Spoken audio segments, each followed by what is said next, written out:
बच्चों, let's read this question. So this question says, in a plane electromagnetic wave, the direction of electric field and magnetic field are k cap and 2 I cap minus 2 j cap respectively. What is the unit vector along the direction of propagation of wave?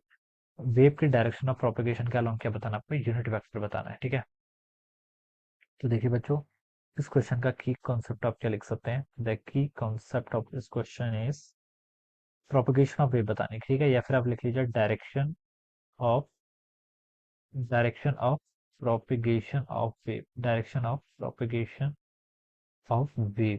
This will be the key concept of this question. ठीक है, wave की direction of propagation बतानी है। ठीक है, कोई भी electromagnetic wave होती है, देखिए बच्चों, इसमें क्या होता है, इलेक्ट्रिक फील्ड और मैग्नेटिक फील्ड जो होते हैं वो तो एक दूसरे के परपेंडिकुलर ही होते हैं। ठीक है, और जो आपका क्या होगा, direction of propagation of wave होगी वो इन दोनों के परपेंडिकुलर होगी।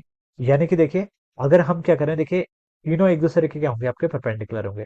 अगर electric field magnetic field x y cap के अलॉन्ग है तो जो उसकी डायरेक्शन ऑफ प्रोपगेशन होगी वो जेड कैप के अलॉन्ग हो जाएगी। ठीक है, ऐसे हम बता सकते हैं। या फिर देखिए आप इसको ऐसे लिख लीजिए, जो direction of propagation of wave होती है उसको एन कैप से लिखते हैं। ये किसके इक्वल होती है, आपकी ई कैप क्रॉस बी कैप के इक्वल होती है। ठीक है, ये आपका फॉर्मूला होता है।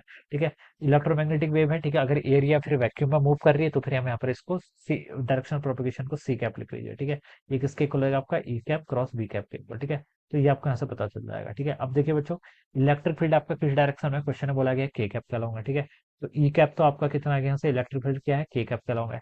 अब आपको मैग्नेटिक फील्ड बी कैप भी बताना है। बी कैप देखिए किसके इक्वल होगा, वेक्टर डिवाइडेड बाय इसका मैग्नीट्यूड। ठीक है, 2 आई कैप माइनस 2 जे कैप, ये तो वेक्टर है, ये तो आपका बी वेक्टर हो गया। इसको ऐसे लिखते हैं ना, B vector divided by mod of B vector. ठीक है, अब मॉड ऑफ बी निकाल लीजिए।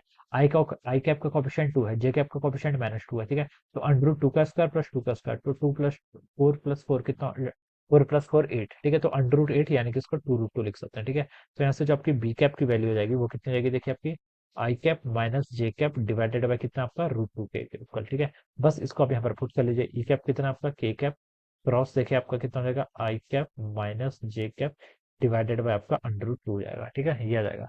बच्चों देखिए, आपके वेक्टर कैसे लिखे जाते हैं, ये आपका आई कैप है, ये जे कैप है, तो ये आपका के कैप होगा। आई क्रॉस जे किसके इक्वल होता है, के इक्वल होता है। जे क्रॉस के किसके इक्वल होता है, आई के, और के क्रॉस आई जे के इक्वल। ठीक है, ऐसे आता है। ये पहले मुझे के क्रॉस आई करना है, तो के क्रॉस आई करूंगा तो जे के इक्वल आ जाएगा। ठीक है, तो आप कर लीजिए, देखिए 1/√2 को तो आप बाहर ले आइए। ठीक है, के क्रॉस आई करूंगा तो कितना आ रहा है, आपका जे कैप के इक्वल आ रहा है, माइनस के कैप क्रॉस जे कैप। ठीक है, के कैप क्रॉस जे कैप उल्टा जा रहा हूँ तो माइनस आई कैप आना चाहिए। कितना उल्टा जाते हैं तो माइनस आई कैप, लेकिन एक माइनस पहले से है तो माइनस माइनस कितना हो जाएगा, प्लस हो जाएगा।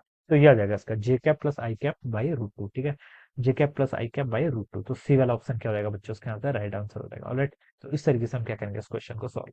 तो I hope you all understood this concept. All the best and thank you so